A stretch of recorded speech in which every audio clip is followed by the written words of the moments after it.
officielle. Les difficultés du mouvement chrétien au deuxième et troisième siècle. On n'a pas beaucoup de temps d'après le programme. L'étude que je consacre, de la Res Publica Romana. Exploité au première vue, rien à voir avec ce.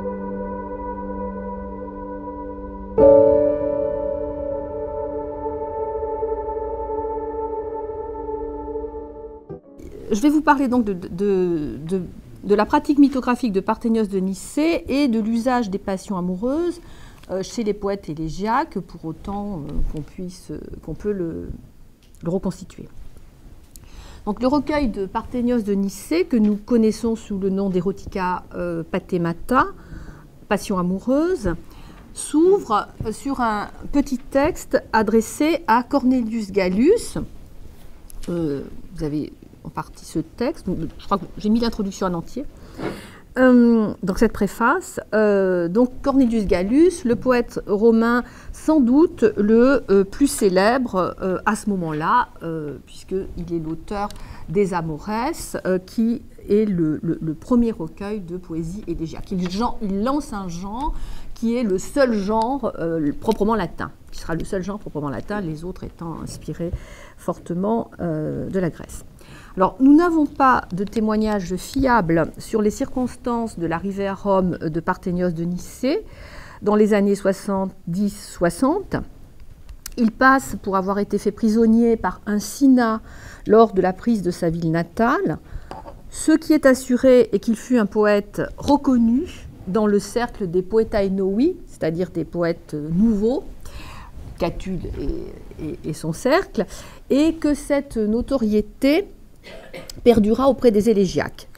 Il est probable, même si leurs rapports sont difficiles à préciser, que Parthénios a joué auprès de Gallus comme auprès des autres poètes romains un rôle de passeur de la poésie hellénistique dont il était un représentant direct, il est grammairien mais aussi poète, et que cette influence soit marquée, selon les techniques d'écriture de la poésie latine, par des renvois, donc des renvois à Parthénios, dans les textes de Gallus, une façon de le reconnaître comme un de ses modèles, à côté de poètes plus anciens comme Philétas et Euphorion.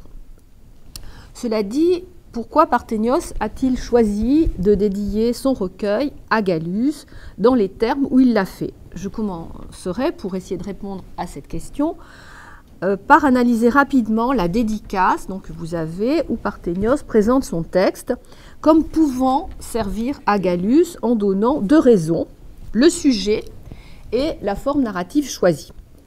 Puis je consacrerai le reste de mon article à la réception des Erotica Pathemata chez Gallus et chez ses successeurs élégiaques. Je m'intéresserai plus particulièrement à Ovide. L'hypothèse que je voudrais défendre est que les techniques narratives novatrices qui font des métamorphoses une œuvre sans précédent dans la littérature antique, trouvent en grande partie leur origine dans la lecture que leur auteur a faite des Erotica Pathemata, et que cette lecture témoigne d'une parfaite saisie de la spécificité de la pratique mythographique de Parthénios de Nicée. Premièrement, les Erotica Pathemata visaient pratique narrative et l'adresse à Gaius Cornelius Gallus. La première phrase du recueil met l'accent sur l'intention qu'a eue Parthénios en adressant son ouvrage à Gallus en même temps qu'elle qualifie son texte. Il a considéré qu'était susceptible de convenir, Armotein, au poète romain, la collection de passions amoureuses, Atroisinton Eroticon Pathematon, qu'il avait recueillie dans les termes les plus brefs possibles, Analexamon, os oti malista en bracutatois. Tous les mots comptent dans ce début qu'il faut prendre, je crois, comme une accroche qui n'est pas seulement destinée à Gallus. Quelques mots d'abord sur ce dernier. La perte de la totalité de ces textes a longtemps occulté le fait que son recueil, donc les Amores, a bouleversé le paysage littéraire romain. Gallus, comme je l'ai dit, a inventé un nouveau genre, l'élégie érotique, dont on peut mesurer l'exceptionnel succès au fait qu'il a eu au moins 5 successeurs célèbres, Tibulle, Properce, Lygdamus, Suspicia et Ovide. À quoi tenait la nouveauté de ce genre? À une métrique unique, le distique élégiaque, un positionnement énonciatif, l'auteur dit « je », et à une poétique amoureuse centrée sur la notion de furor, autrement dit sur la passion et ses effets aliénants, déclinés dans une série de motifs rendus plus marquants par des choix verbaux. L'expression utilisée par Parthénios, erotica pathemata, est à prendre comme un équivalent grec du terme furor, qui implique la perte de toute maîtrise du moi face aux sentiments extrêmes, souvent douloureux, qui l'affectent.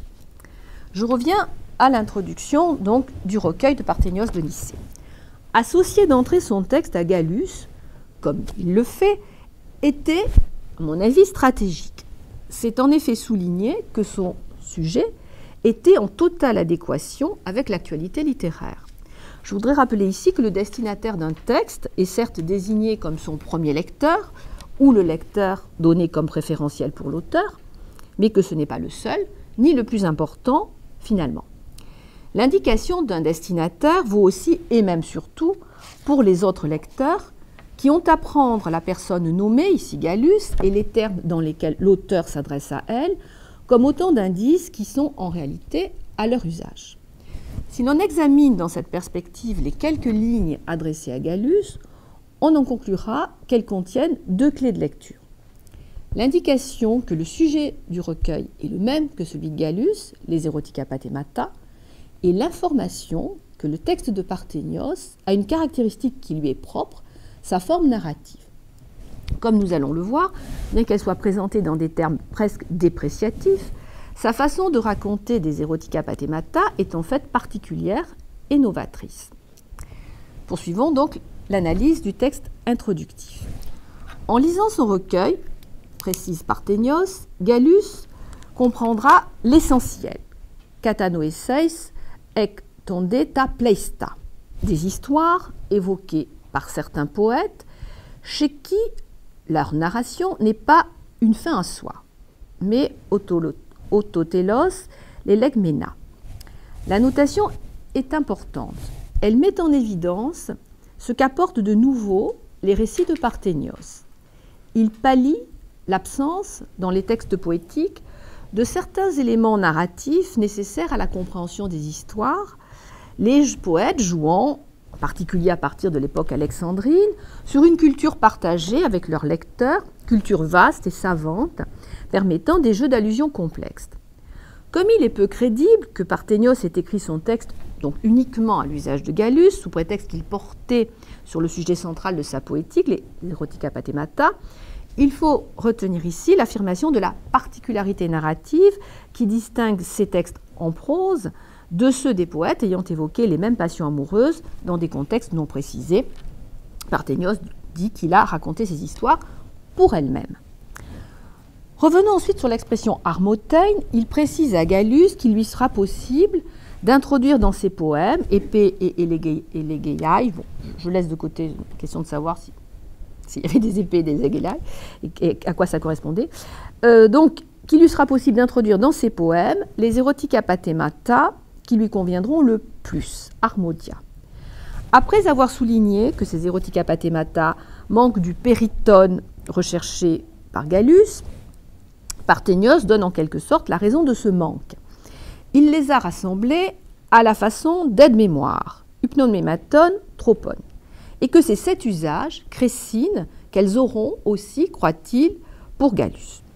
Le terme hypomemna a le sens technique de notes écrites permettant la conservation du souvenir pour divers usages.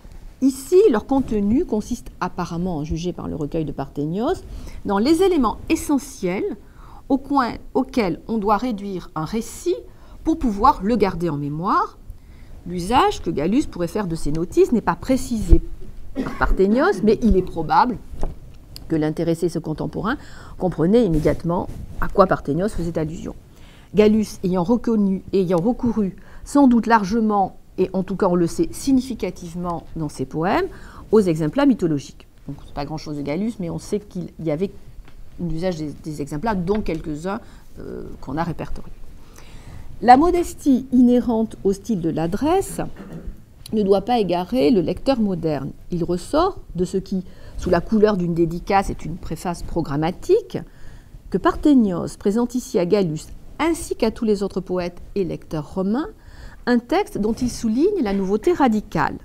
Il y a en effet traité le sujet le plus célèbre alors en littérature, les Erotica Pathemata, dans un genre inédit, dont je n'analyserai pour ma part que la pratique narrative du mythe, mais qui doit être pris comme un essai de prose poétique, le recueil proposé étant, comme l'a montré Dominique Biraud, structuré rythmiquement et thématiquement d'une façon extrêmement complexe.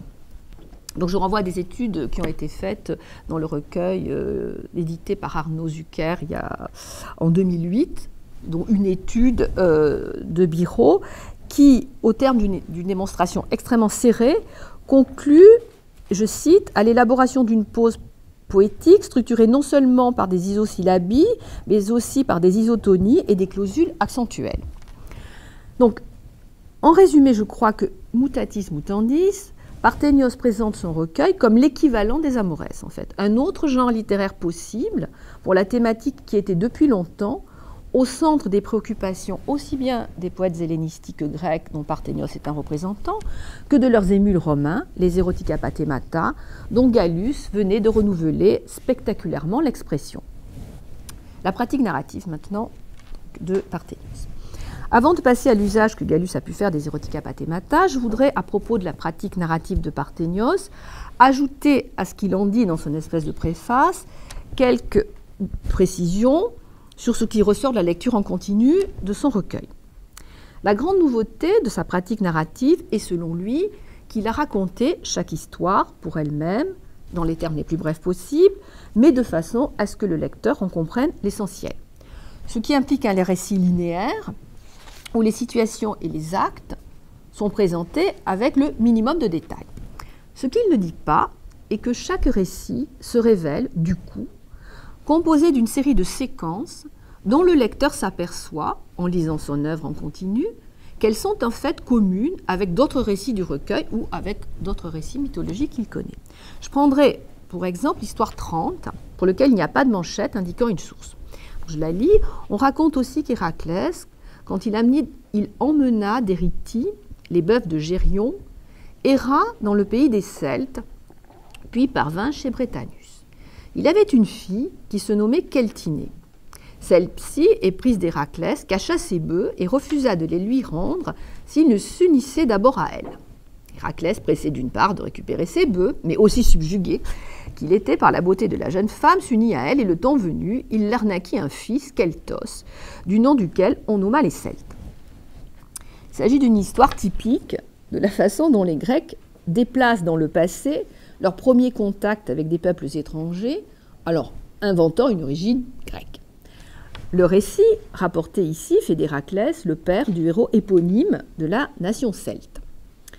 Que ce récit se rattache à deux séries d'histoires, celle sur l'origine du héros éponyme de la nation galate ou celte d'un côté, et celle sur les liaisons d'Héraclès avec diverses princesses celtes de l'autre, relativise évidemment la crédibilité qu'on peut lui accorder. Et axe l'intérêt sur le type de variante qu'il constitue dans ces séries. Il est intitulé Keltinée, c'est elle, l'amoureuse malheureuse. Elle s'éprend d'Héraclès, donc, lors d'une halte de ce dernier, de retour d'Espagne, chez son père Brétanos. Donc, comme on l'a vu, elle refuse de rendre ses vaches tant qu'il n'aura pas fait l'amour avec elle, ce que le héros accepte, et elle devient la mère d'un enfant. Les deux séquences dont est constitué le récit ne lui sont pas propres.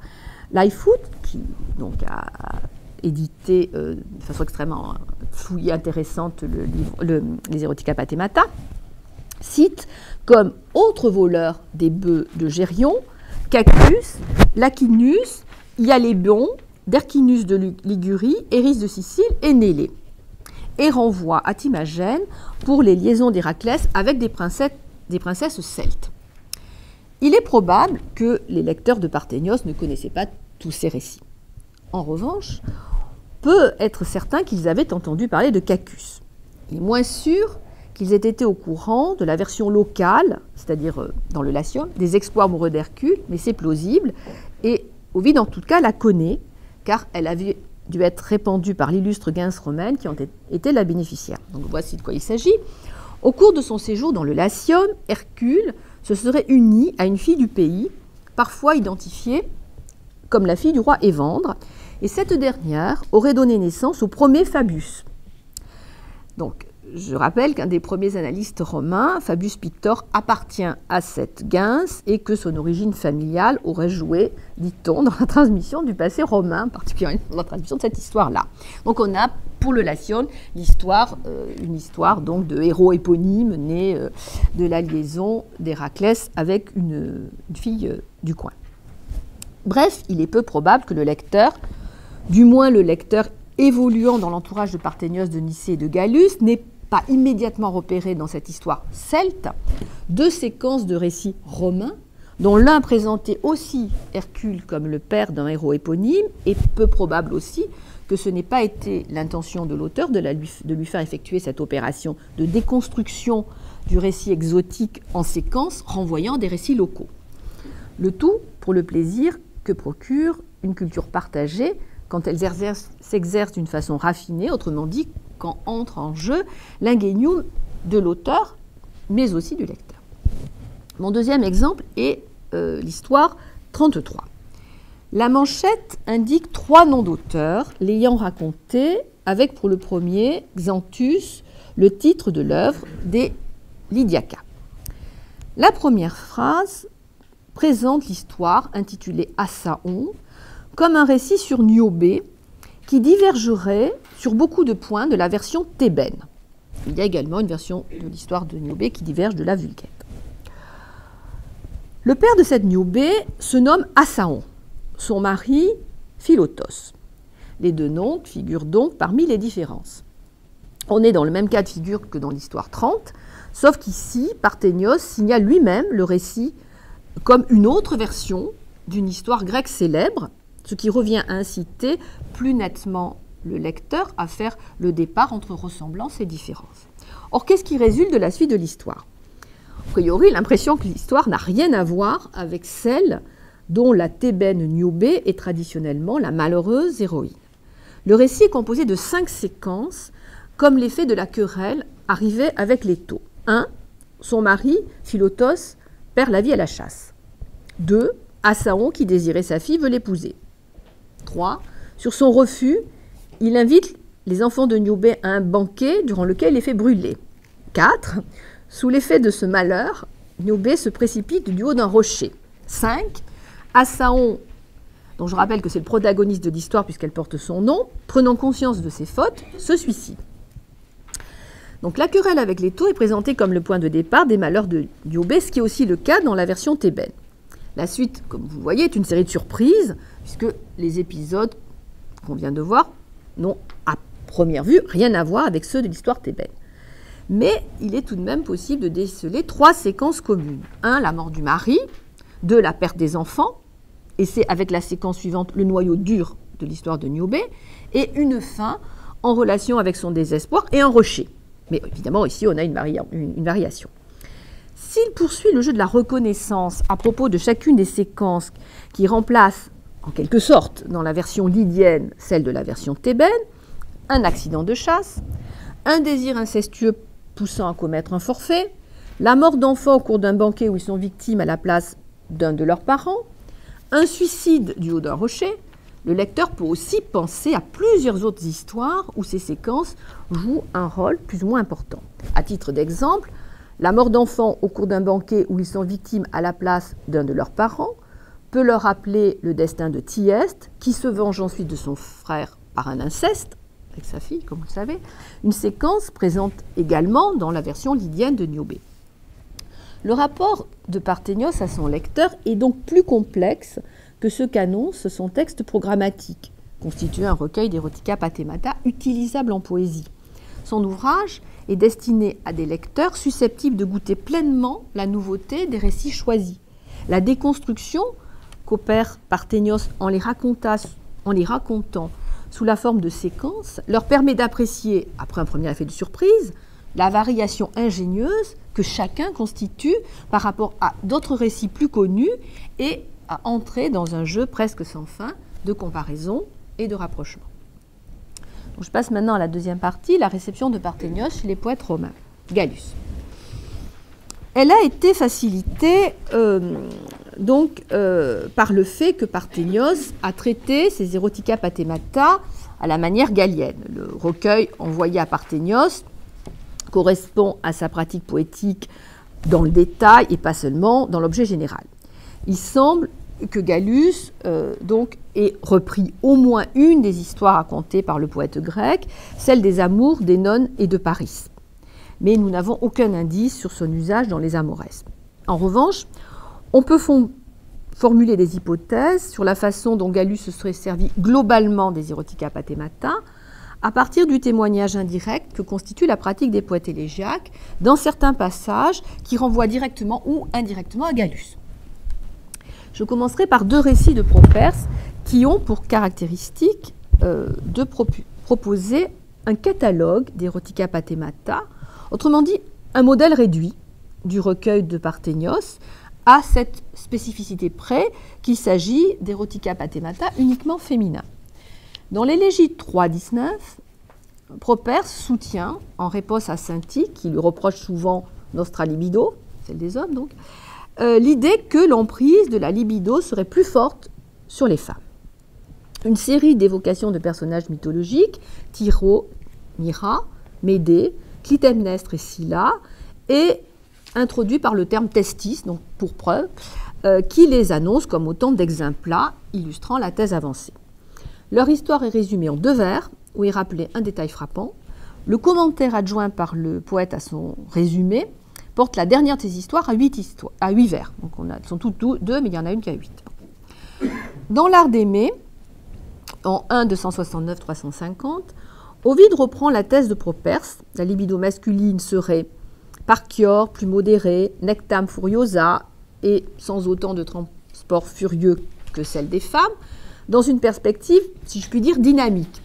À chacun de tirer avantage de l'incapacité des femmes à maîtriser leurs désirs. Toutes peuvent être prises.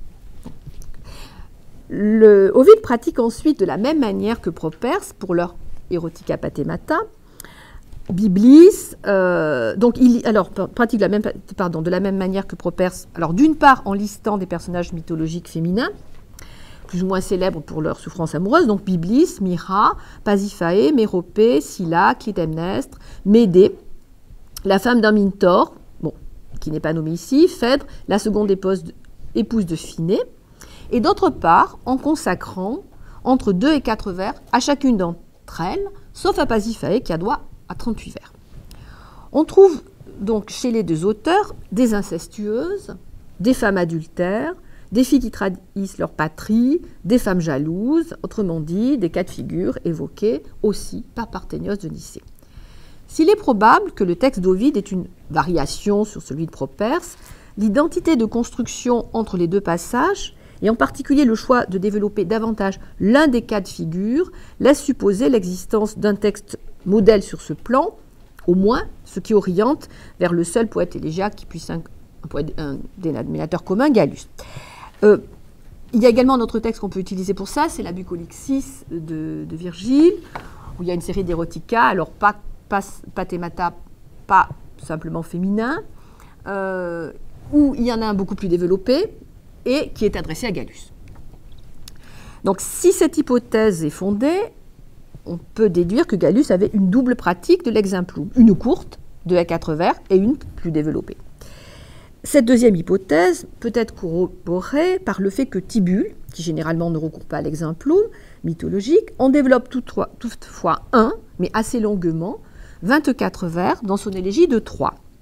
Il décrit les Erotica Pathemata éprouvés par Apollon quand il était épris d'Admète, en les traitant à la manière gallienne, c'est-à-dire en recourant à des motifs comme l'absence de remède à l'amour, le servitium amoris, le chant comme l'expression des souffrances amoureuses, les signes de furor que sont les oublis des soins du corps et de soi.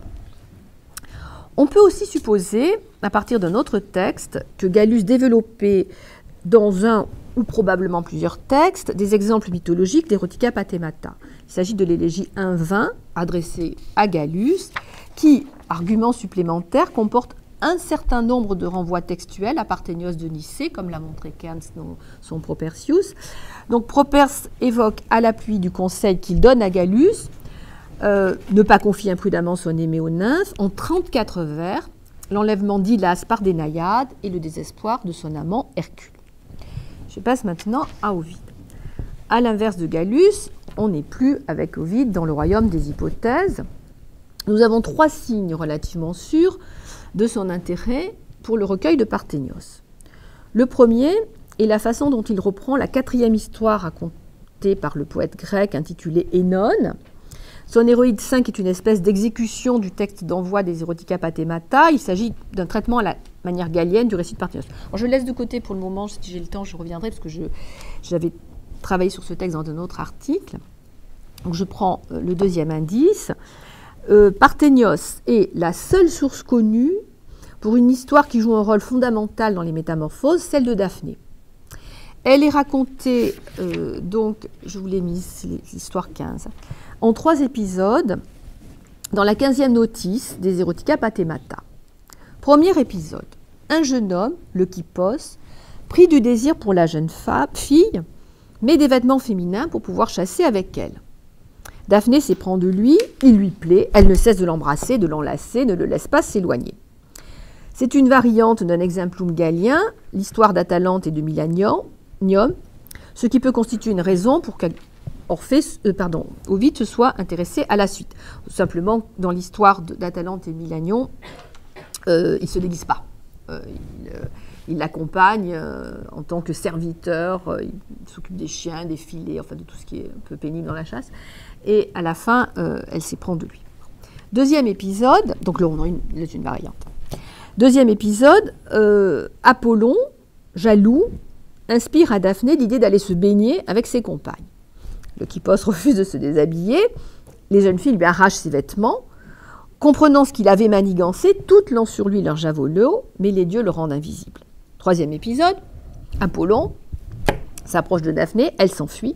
Poursuivie, elle demande à Zeus de la retirer du monde des hommes. Elle est alors métamorphosée en un arbre qui reçoit son nom. C'est ce 3e épisode qui a servi de matrice à une série d'histoires dans les métamorphoses qui, avec de légères variantes, racontent tous la même aventure amoureuse. Une jeune fille vue et désirée oppose à ce désir, quand il est formulé, refus et ou fuite. La première de ces histoires est précisément celle de Daphné, au livre 1, 452-467, à propos de laquelle Ovide développe longuement les séquences de la fuite, de la poursuite et de la métamorphose. Ces 3 séquences se retrouvent ensuite dans une série d'histoires, celle d'Io, en 1 588-600, de Syrinx, 1 689-712, de Callisto, 2 409-495, de Cornice, 2 559-558, de Proserpine, 5 362-396, Aréthuse 5 577-641 et Scylla 13 735-737, 904-967, dont le schéma narratif est identique à la variante près que la séquence métamorphose est parfois remplacée par une séquence viol. Sans développer davantage, je souligne simplement que ces histoires occupent une place importante dans la poétique érotique des métamorphoses, où Ovide développe une série de réflexions sur l'amour, analysées en termes de rapport entre le même et l'autre. Si Ovide a privilégié le 3e épisode du récit numéro 15 de Parthénios, il n'a pas non plus négligé le second. 3 détails: le déguisement du garçon en fille, pour pouvoir approcher celle qu'il aime, les baisers échangés avec sa compagne de chasse et l'épisode du bain aboutissant à la découverte d'un coupable, se retrouvent tous dans l'histoire de Callisto, légèrement modifiée, toutefois. Jupiter se métamorphose en fille, prend l'apparence de Diane, pour approcher la compagne de Diane de la déesse, qu'il embrasse avec ardeur sans être poussée. C'est en l'occasion d'un bain où elle répugne à se dévêtir que Diane et les nymphes s'aperçoivent de la grossesse de Callisto. Alors, nous avons une seule source pour l'histoire du déguisement de Zeus, c'est Amphis, un fragment d'Amphis, dont on ne sait pas s'il est connu ou pas d'Ovide. Il n'est néanmoins pas invraisemblable qu'il y ait eu une influence plutôt de Parthénios de Nicée que d'Amphis, puisqu'il y a une influence de l'autre séquence. Donc, le troisième signe de l'intérêt qu'ont suscité, il me semble qu'il n'est pas invraisemblable qu'Ovide ait pu déplacer ces séquences d'une histoire sur l'autre, si il a conçu toutes les histoires de jeunes filles vues et désirées qui refusent les approches masculines sur le modèle de l'histoire de Murakami. C'est-à-dire qu'en fait, même si cet élément se trouve chez Amphis, le fait qu'une des histoires qui relève du même schéma que Daphné, celle de Callisto, et cette séquence-là postule quand même en faveur d'une influence plutôt de Parthénios que d'Amphis, qui remonte quand même à plus loin. Donc, le troisième signe de l'intérêt qu'ont suscité chez Ovide les Erotica Pathemata est la place importante donnée au cas d'inceste dans les réflexions sur l'amour développées dans les Métamorphoses. Il se trouve que le nombre de récits consacrés à un amour incestueux est élevé dans le recueil de Parthénios de Nicée, 8 sur 36, les 2, 5, 11, 13, 17, 28, 31 et 33, autrement dit, plus d'un récit sur 5. Le premier texte qu'Ovide a consacré à un amour incestueux est l'Héroïde 11, une lettre écrite par une fille d'Éole, Canacée, à son frère Macaré. Le premier récit des Erotica Pathemata, où il est question d'un amour incestueux, a pour cadre aussi la famille d'Éole, qui maria ses filles à ses fils. L'inceste n'est pas, chez Parthénios, un amour interdit en soi. Le mariage, avec un de ses frères, sauve de la colère paternelle une fille d'Éole séduite et abandonnée par Ulysse. Pour ce qui est d'Ovide, le drame provient non pas simplement du fait que Canacée est destinée à un autre frère que celui dont elle s'est éprise. Donc ce n'est pas une question d'inceste. Chez lui non plus. C'est à propos des deux cas d'inceste des Métamorphoses que je voudrais maintenant analyser l'usage qu'Ovide a fait de la pratique mythographique de Parthénios de Nicée. Je commencerai par quelques remarques sur le traitement de ce type d'amour dans les Erotica Pathemata en relation avec la technique narrative revendiquée par Parthénios dans le texte d'ouverture. Le choix de raconter chaque histoire dans les termes les plus brefs possibles donne généralement pour résultat une restriction à l'extrême de tous les mots qui pourraient s'ajouter au simple énoncé des faits, c'est-à-dire les adjectifs, les adverbes, les compléments de manière, les commentaires d'auteur. Autrement dit, de tous les éléments porteurs d'un jugement de valeur. Quand Parthénios indique les sentiments qui sont à l'origine d'une action, c'est généralement sans les gloser, ni même les qualifier. Dans les histoires d'inceste, seul le vocabulaire choisi pour qualifier ce type de désir, chez Parthénios, donc, laisse supposer une condamnation. On trouve d'un côté pathéma et pathos. Le premier est d'ailleurs présent dans l'envoi à Gallus et le second utilisé à propos de Laodicée, une fille amoureuse d'un ennemi de sa patrie. Donc pas uniquement dans les cas d'inceste. De l'autre, nosos et nosema, dans des phrases indiquant que le protagoniste lutte sans cesse contre cette maladie. Par exemple, pour l'histoire 5, pendant ce temps, il se domina, en estimant pouvoir s'affranchir très facilement de cette maladie.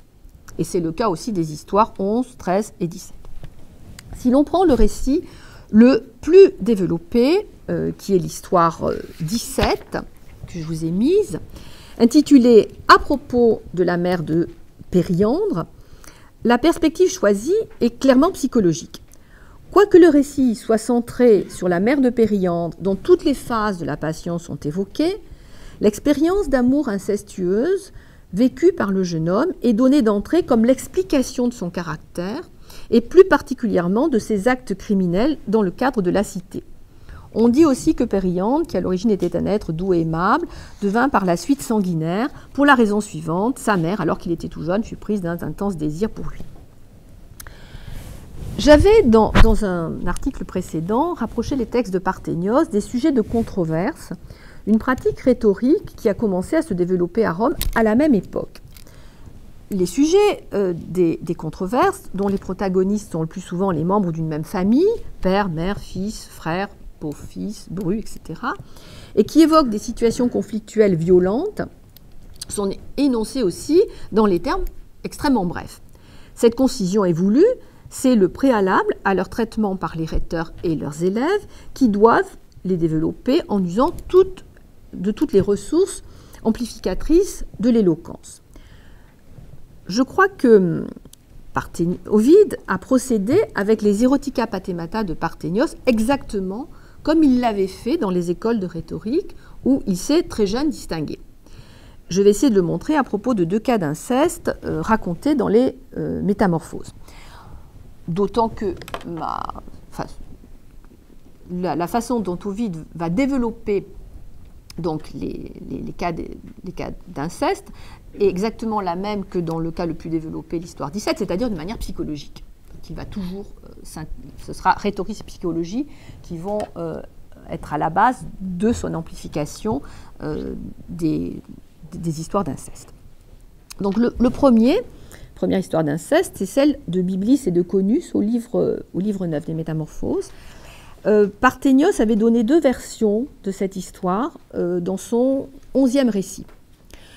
Le désir incestueux étant attribué dans la première version au frère et dans la deuxième à la sœur. Ovide a choisi la seconde version. Il raconte la façon dont la sœur de Conus prend conscience d'un désir né en elle sans qu'elle s'en rende compte, et ensuite, et surtout, la façon dont elle réagit à ce sentiment qu'elle juge immédiatement interdit. Son premier mot est « mes misérables ».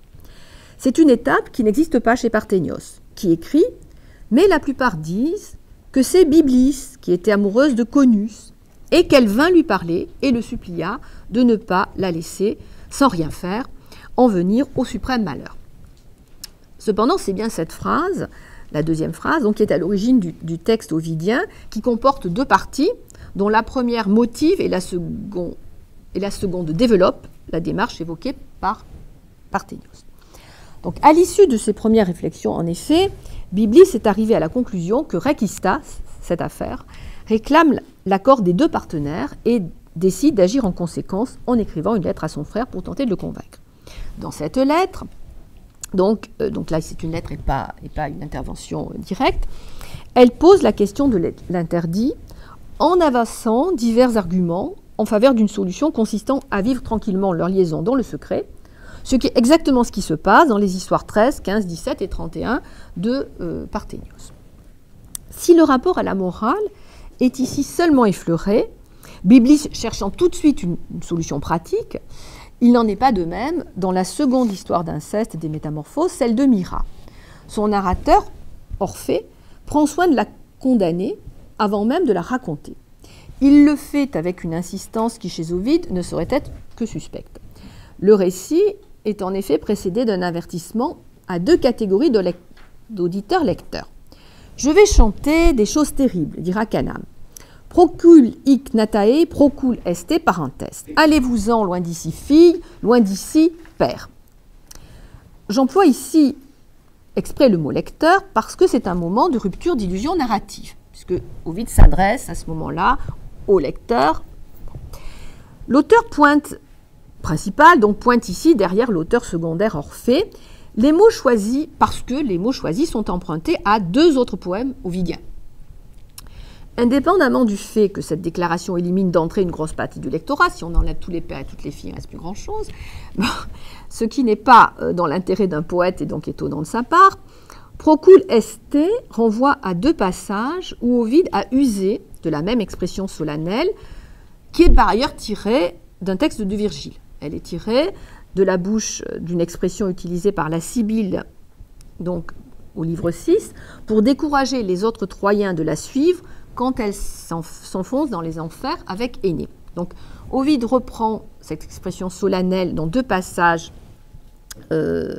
qui sont adressés par lui aux matrones romaines pour les dissuader de lire ses poèmes érotiques. Un passage dans les Amours 2, 1, 3, 4 et dans l'Art d'aimer 1, 31, 32.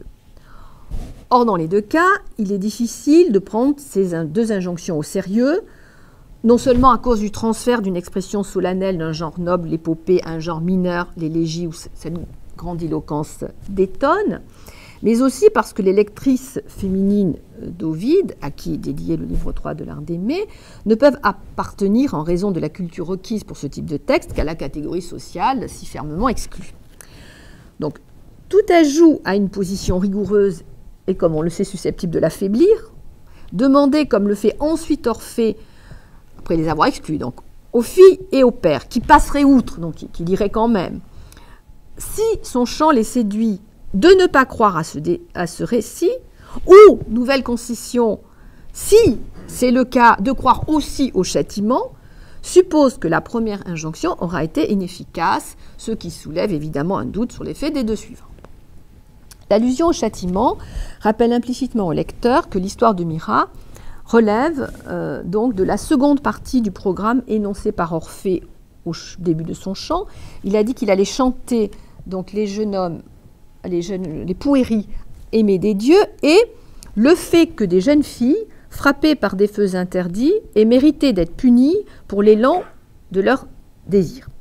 Sauf que la fonction de la punition n'y est pas la même. Dans le premier cas, une faute reconnue justifie le châtiment, et ici, c'est le châtiment qui est présenté comme la preuve de la réalité de la faute.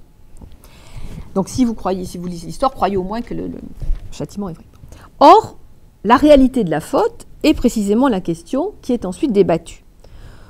Non pas parce qu'il y aurait un doute sur l'accomplissement de l'inceste, Myrrha est amoureuse de son père et souhaite s'unir à lui, mais parce que la question est de savoir s'il y a faute ou pas quand il y a inceste, enfin quand il y a désir incestueux. L'influence des pratiques développées dans des écoles de rhétorique est ici sensible. Les Suazoirs avaient une visée délibératrice, les controverses consistaient à attaquer et à défendre un personnage accusé dans un procès imaginaire.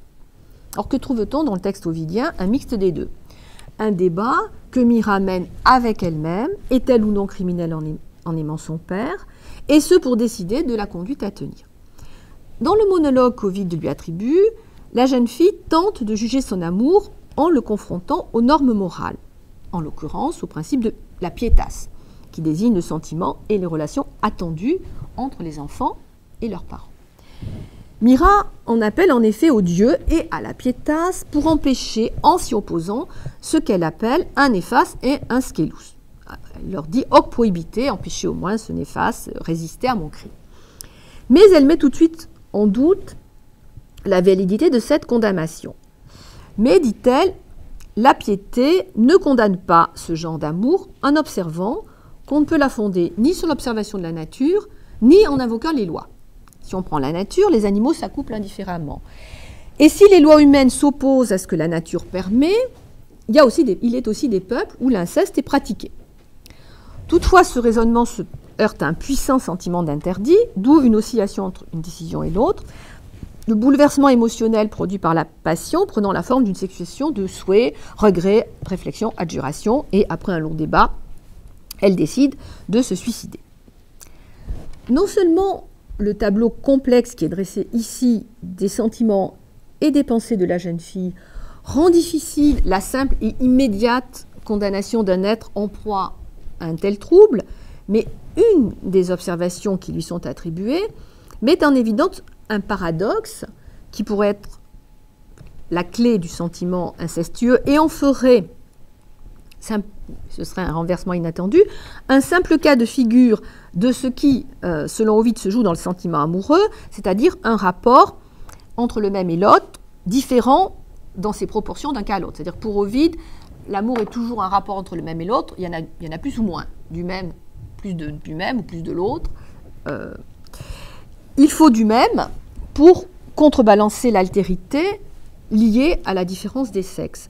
Mais comme Narcisse, où il y a trop du même, Myrrha représente un cas où l'identité portée à un degré extrême se change en obstacle. Elle dit « c'est parce qu'il est meus, c'est parce qu'il est mien, non est meus, qu'il n'est pas à moi. Et c'est cette proximité qui me nuit. » Donc trop du même, comme dans Narcisse, bon, pas assez de l'autre. Si l'on admet cette analyse psychologique, il n'y aurait pas de différence de nature entre l'amour incestueux et les autres formes d'amour, y compris l'affection filiale et l'affection fraternelle, autrement dit la pietas, simplement une différence de degré. C'est déjà ce qui ressortait d'un passage de la lettre de Byblis à son frère. Elle leur dit « Nous nous embrassons, nous joignons nos lèvres en public, y a-t-il une si grande distance avec ce qui nous manque ?»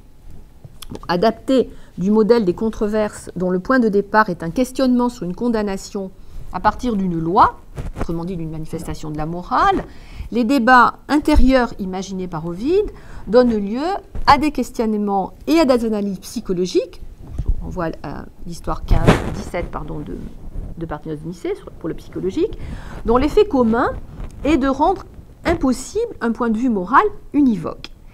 C'est là une position où il me semble qu'il y a convergence entre Ovide et Parthénios de Nicée, même si chez Parthénios de Nicée, la perspective psychologique reste à un état d'ébauche, ce qui n'est pas étonnant puisque c'est la forme du résumé qui est préférée.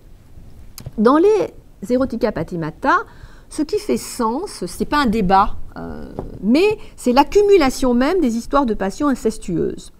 Les cas de figure sont tellement divers qu'il est difficile de considérer uniquement, comme le font parfois certains personnages de ces histoires, que ce genre d'amour doit être assimilé à une maladie et combattu.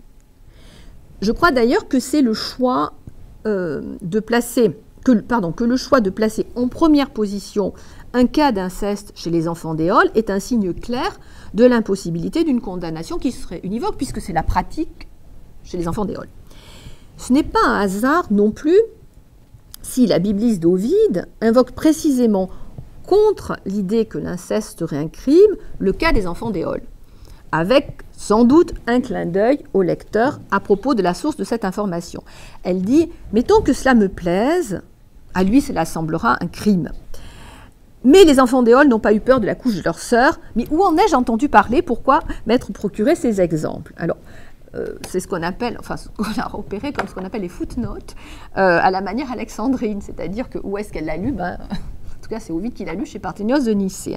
C'est l'histoire numéro 2 de Parthénios, dont l'héroïne, une fille d'éole, séduite et abandonnée par Ulysse, est sauvée par un de ses frères qui propose à son père de l'épouser. Le dernier point que je vais développer maintenant à propos de l'usage qu'Ovide a fait des Erotica Pathemata est en relation avec ma remarque précédente sur Parthénios. On ne peut pas tirer une leçon morale univoque de la lecture en continu de ces récits d'amour incestueux à cause de la variété des cas de figure qui résultent chacun d'un assemblage particulier de séquences dont les unes sont identiques ou similaires et les autres différentes. Mon hypothèse est que la révolution narrative que constituent les métamorphoses s'explique par la mise en œuvre de la pratique mythographique de Parthénios à l'échelle d'une réécriture générale des mythes grecs et latins, et ce, dans une perspective qui a été nettement plus morale que ce n'était le cas dans les Erotica Pathemata. Varron jugeait la mythologie des poètes immorale, parce qu'elle contenait, selon lui, beaucoup de fictions contraires à la dignité et à la nature des dieux immortels. C'est ce qu'on lit chez Augustin, multa contra dignitatem et naturam immortalium ficta. C'est une position de philosophe qui témoigne d'une lecture de la littérature trop simple. Tout l'enjeu des métamorphoses a consisté, je crois, pour Ovide, à engager son lecteur dans une série de réflexions et de questionnements sur ce qui faisait alors débat dans la société de son temps, dont les passions, et plus particulièrement l'amour et ses effets sociaux. C'est aussi un domaine où Auguste avait pris position, comme en témoigne l'essai de contrôle des relations sexuelles qu'avait constitué, on en a parlé la dernière fois, la promulgation des lois juliennes de 18 et de 17. Je vais, pour appuyer cette thèse, prendre, par exemple, de nouveau l'histoire de Mira. Ovide l'a insérée dans un ensemble d'Erotica Pathemata dont elle constitue sans doute le cas le plus remarquable. Le chant qu'il attribue au livre 10 à un poète en proie aux souffrances amoureuses, Orphée, inconsolable, après la seconde mort de son épouse Eurydice, est en effet un petit cycle sur les souffrances amoureuses, introduit par 2 vers. Il est maintenant besoin d'une lyre plus légère pour chanter les jeunes garçons chéris des dieux, et donc le fait, comme je l'avais dit tout à l'heure, que des jeunes filles frappées par des feux interdits aient mérité d'être punies pour leurs désirs. On a là un programme articulé sur une opposition des sexes qui peut surprendre par sa composante déséquilibrée, mais qui correspond à un point de vue conforme à la morale traditionnelle, si l'on précise qu'il s'agit d'un point de vue grec pour ce qui est des amours des poéries, donc pas condamnable. Ce programme est illustré, pour sa première partie, par les histoires de Ganymède et d'Hyacinthe, et pour la seconde, principalement par celle de Myrrha. Avant et après, Ovide raconte les amours de deux personnages avec lesquels Myrrha a des liens familiaux, celle de son grand-père, Pygmalion, et celle de son fils, Adonis. D'un récit à l'autre, la progression se fait par des transitions thématiques. Orphée passe de l'histoire de Ganymède à celle d'Hyacinthe en inversant le motif final de la première. Apollon aurait lui aussi placé Hyacinthe dans l'éther, comme Jupiter l'a fait pour Ganymède, si les destins le lui avaient permis. Le processus est le même pour toutes les histoires. Sparte ne rougit pas d'avoir donné le jour à Hyacinthe, qui honorait chaque année, durant des fêtes appelées Hyacinthies. Si l'on posait la même question à Matonte à propos des Propétides, elle répondrait par la négative. Comme d'ailleurs aussi à propos des Céras, une race impie, que Vénus transforma en taureau au regard tort. Les Propétides, qui ont en commun avec les Céras d'avoir été des impies, sont aussi des jeunes filles qui furent punies et qui, point d'interrogation, méritèrent leur punition. On a là, en effet, malgré la tradition choisie, le petit intermède sur les Céras, c'est-à-dire qu'apparemment il s'agit d'autre chose, mais enfin bon, en réalité, on a une histoire qui répond à la deuxième partie du programme d'Orphée. Mais, ce qui n'est pas à négliger, si le motif apparent de la punition est un comportement sexuel condamnable, elles offrent leur corps à tout le monde, il ne vient qu'en deuxième position dans la série des raisons ayant provoqué la colère de la déesse de l'amour. Les Propétides ont en effet commencé par nier, sans que le motif en soit donné ici, la divinité de Vénus qui leur inspire alors un comportement érotique excessif dont elles n'ont pas honte. Donc en fait, bon, on ne sait pas ça ne correspond pas tout à fait au cas. Bon. Même procédé de nouveau pour passer à l'histoire de Pygmalion. Orphée inverse le motif de la disparition du pouls d'or. Parce que le sculpteur a été témoin du crime des Propétides, révolté par les vices des femmes, il choisit le célibat, puis façonne une statue si belle qu'il en tombe amoureux. C'est ensuite généalogiquement que sont justifiés le passage à l'histoire de Myrrha, qui relève de la deuxième partie du programme, puis à celle d'Adonis, qui relève de la première partie du programme, puisque c'est un jeune homme aimé par les dieux, enfin que c'est une déesse, et qui inclut une histoire secondaire, celle d'Atalante, qui correspond à la seconde partie, puisque j'ai une fille qui va être punie pour sa passion, etc. Donc par ailleurs, certaines séquences, dans les récits relevant de la première partie, ont en fait à voir avec l'histoire d'Orphée, et plus particulièrement avec la version qu'en avait donnée Virgile à la fin des Géorgiques IV. À la fin des Géorgiques IV, un texte conçu comme une critique de la poétique gallienne du Furor, l'histoire d'Orphée sert d'exemplum à l'idée que l'amour est à l'origine de comportements marqués par l'excès et l'incapacité de se maîtriser, qu'il s'agisse de manifestations de désespoir à la mort de l'aimé ou du respect dû aux arrêts des dieux, puisqu'il se retourne malgré l'interdiction. Les histoires choisies par l'Orphée ovidien ne contestent pas cette conception de l'amour, mais mettent en question tout jugement négatif qui serait porté sur le comportement des amants au nom de l'opposition furor-pietas. Le furor étant, comme c'est le cas chez Virgile, à condamner parce qu'il conduit à manquer de pietas. Il ressort en effet des séquences communes entre les histoires de Poérie aimée des dieux, Hyacinthe et Adonis, et celles d'Orphée, que des dieux, Apollon, Vénus, aussi ont aimé, commis involontairement des fautes, cédé au désespoir le plus profond à la mort de l'être aimé et cherché à perpétuer les marques de leur douleur, comme Orphée. Pour ce qui est de la deuxième partie du programme, sur les feux interdits des jeunes filles, le passage consacré au cas le plus frappant de passion interdite, l'inceste, révèle, on l'a vu dans l'origine de ce sentiment, une proximité inattendue entre pietas et furor. Trop de pietas. L'encadrement narratif de cette histoire relativise encore le bien fondé d'une condamnation sans appel de la passion de Myrrha. S'il confronte, du point de vue de leur séquence, les histoires de Pygmalion, de Myrrha et d'Adonis, le lecteur est invité plus ou moins à reconnaître des variantes d'inceste camouflées dans l'amour d'un homme pour la statue qu'il a façonnée selon son désir et dont il est en quelque sorte le père, si on en admet que l'œuvre, plus ou moins l'enfant de l'artiste, et dans celui d'une femme pour un jeune homme qui ressemble à son fils. Adonis est décrit comme le sosie de l'amour, et Vénus tombe amoureuse d'Adonis, piquée par une des flèches de son fils. En amenant le lecteur à s'apercevoir de l'existence de formes dissimulées d'inceste qui échappent à toute condamnation, Ovide appuie indirectement le discours de la figure incestueuse de ce cycle d'Erotica Pathemata, qui au long de son long monologue ne cesse de se demander si l'amour qu'elle éprouve est ou non un crime, autrement dit s'il est une exception condamnable ou un cas de figure des relations amoureuses. Quant à la dernière histoire que Vénus rapporte à Adonis pour l'inciter à se méfier des animaux sauvages, donc c'est la justification, elle est racontée sous la forme d'une série de séquences qui, elles aussi, se révèlent en écho avec plusieurs de celles des récits principaux. On y trouve de la piétasse sous l'effet de la passion. Hippomède, amoureux d'Atalante, sollicite Vénus, comme l'avait fait Pygmalion. De l'impiétasse, sous l'effet de la même passion, Hippomède oublie d'accomplir son vœu envers Vénus, comme Orphée avait oublié son engagement avec les dieux.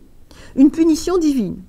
Sous l'effet d'un désir provoqué par Vénus, le couple s'unit dans le temple de Cybèle qui, pour cet acte impie, les transforme en lions.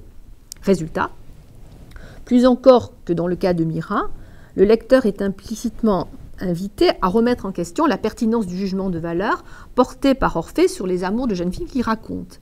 S'il est quelqu'un qui n'a pas mérité d'être puni, c'est bien la malheureuse Atalante, vouée par un oracle à un malheur qu'elle a en vain essayé d'éviter en essayant de ne se marier jamais.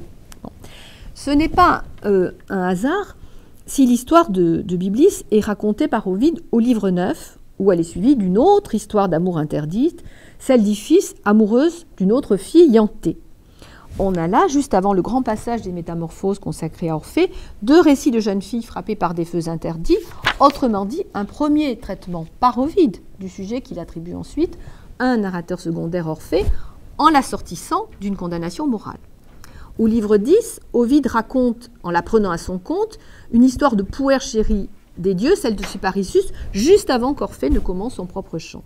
Bref, avec les histoires de Byblis, d'Iphis et de Cyparissus, qu'il raconte en son nom propre, Ovide anticipe sur les deux volets du programme énoncé ensuite par le musicien Strass, non seulement en raison des sujets choisis, mais parce que leur traitement constitue, comme ce sera aussi le cas dans le chant d'Orphée, une défense de la poétique gallienne du furor. Il est étonnant qu'Ovide présente l'amour d'une jeune fille pour un autre dans des termes qui en font l'équivalent d'un amour incestueux, contraire à la nature et aux mœurs. Sauf qu'évidemment, si le lecteur s'en étonne après avoir lu l'histoire d'Iphis et s'en souvient quand il lit celle de Myrrha, ce qu'il sera amené à mettre alors en question, c'est le fait de punir les jeunes filles pour des feux interdits. Bon, puisque toutes les jeunes filles. Je crois que ce n'est pas un hasard si les passages des Métamorphoses que je viens d'analyser comme exemple de la pratique narrative ovidienne sont en relation et avec Gallus et avec Parthénios de Nicée, Ovide ayant répondu, puisque Myrrha et Byblis sont racontés par Parthénios, Ovide ayant en quelque sorte répondu au-delà de ce que Parthénios attendait et sans doute au-delà aussi de ce qu'a pu faire Gallus, à l'invitation lancée par l'auteur des Eratica Pathemata, un poète qui voudrait écrire sur ce sujet. En conclusion, il est difficile de juger de l'intention de Parthénios quand il s'est mis à composer son recueil. Attendait-il de son lecteur seulement le plaisir qui naît de la reconnaissance de l'ingéniosité du jeu avec une culture partagée, ou sa perspective était-elle aussi morale au sens large? Puisqu'on ne peut pas tirer de conclusion morale du recueil de Parthénios, comme par exemple l'a montré Dominique Voisin. En raison de la brièveté de ces textes, il me semble difficile de donner une réponse à la deuxième question. Vraiment. Il n'en est pas de même pour Ovide. La révolution narrative accomplie avec les Métamorphoses a une perspective morale certaine. Lui qui fut accusé d'immoralité et s'en amusa souvent, fut puni aussi pour son usage du mythe, jamais utilisé pour illustrer en tant qu'exemplum univoque tel ou tel jugement fondé sur un point de vue étroit du licite et de l'interdit. Sa lecture de Parthénios et sa pratique des controverses furent les deux leviers d'un extraordinaire projet de narration des récits mythologiques fondés sur la conscience et l'usage de leur mode de construction et de production, avec pour perspective une interrogation générale sur la morale et les mœurs, proposée à ses lecteurs sous la forme d'analyse psychologique et de débat, laissée ouvert, toute poursuite étant donnée au libre arbitre, donc laissée au libre arbitre, donc au libre choix de ces mêmes lecteurs.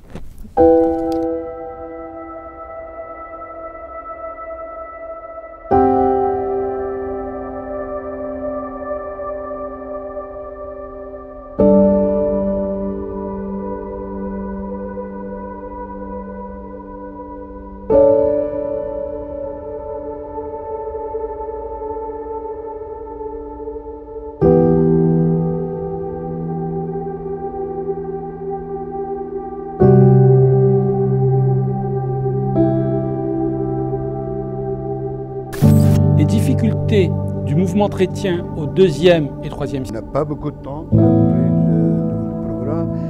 L'étude que je consacre, de la Res Publica Romana. Exploité au Première vue, rien à voir avec ce...